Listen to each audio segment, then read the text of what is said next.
హరే కృష్ణ. ఇప్పుడు ధర్మరాజు జూదంలో ఓడిపోయిన తర్వాత దుర్యోధనుడికి చెప్తాడు, మేము అరణ్యవాసానికి వెళ్తున్నాము అని బయటకు వచ్చేస్తారనమాట.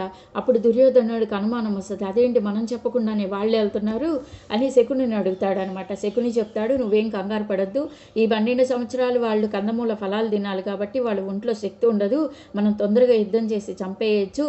ఇంకా అజ్ఞాతవాసంలో అయితేనేమో భీముని తొందరగా కనిపెట్టేయచ్చు, తన బలశాలి కాబట్టి అర్జునుడి మొహంలో తేజస్సు చూసి వెంటనే కనిపెట్టేయచ్చు, వాళ్ళు తొందరగా దొరుకుతారు, మళ్ళీ మనం 12 సంవత్సరాలు మనం పంపించేసేయచ్చు అరణ్యవాసానికని చెప్తాడనమాట.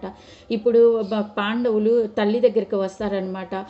కుంతీదేవి అంతఃపురానికి వచ్చి జరిగింది మొత్తం చెప్పి, అమ్మ మేము ఇలా వెళ్ళొస్తాము, ఇలా జరిగిందని చెప్పంగానే కుంతీదేవి ధర్మరాజును పట్టుకొని ఏడుస్తుందనమాట. నా పిల్లలు ఎప్పుడు సుఖంగా లేరు, ఏంటి ఇలా జరిగిందని ఏడుస్తూ ఉంటే ధర్మరాజు చెప్తాడు, నేను రాజసూయాగం చేశాను కాబట్టి ఈ 12 సంవత్సరాలు రాజ్యం సుభిక్షితంగా ఉంటుంది, తర్వాత యుద్ధం వచ్చి ఈ దుష్ట కౌరవుల వల్ల జనమంతా చనిపోతారు అని వ్యాస మహర్షి చెప్పాడని కుంతీదేవికి చెప్తాడనమాట.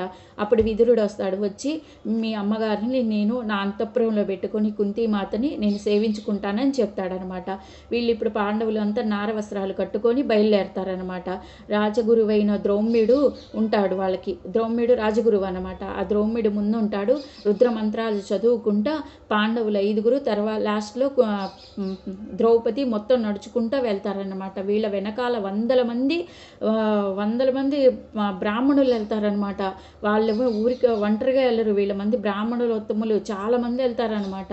అందరూ వెళ్తుండగానే ఇంకా వాళ్ళు ఏం చేస్తారంటే వెనక్కి తిరిగి భీముడు ఒక్కసారి వాళ్ళ అమ్మని చూస్తాడనమాట. చూడంగానే ఆమె కంట్లో నుంచి మళ్ళీ కన్నీళ్లు చూసి భీముడు అక్కడ మళ్ళీ శబ్దం చేస్తాడనమాట. ఈ కురు సామ్రాజ్యంలో ఉన్న పెద్దలందరూ చూస్తుండగా తొడలు విరిచి ఆ దుర్యోధనుడిని చంపుతాను, చనిపోయిన దుర్యోధనుడి యొక్క తలని నా కాలుతో తంతానని ప్రతిజ్ఞ చేస్తాడు. అర్జునుడేమో తన అస్త్రశస్త్రాలను ఉపయోగించి సైన్యాన్ని మొత్తం చంపేస్తానని ఆయన ప్రతిజ్ఞ చేస్తాడు. అక్కడి నుంచి బయలుదేరి వెళ్తూ ఉంటారన్నమాట అరణ్యవాసంలో వాళ్ళు చాలా అస్త్రశస్త్రాలని సంపాదించుకుంటారు, తపస్సు చేస్తారు, అరణ్యంలో చాలా జరుగుతాయి. అవన్నీ ముందు వీడియోస్లో చెప్తాను, తర్వాత నుంచి అరణ్య పర్వం చెప్తాను. హరే కృష్ణ.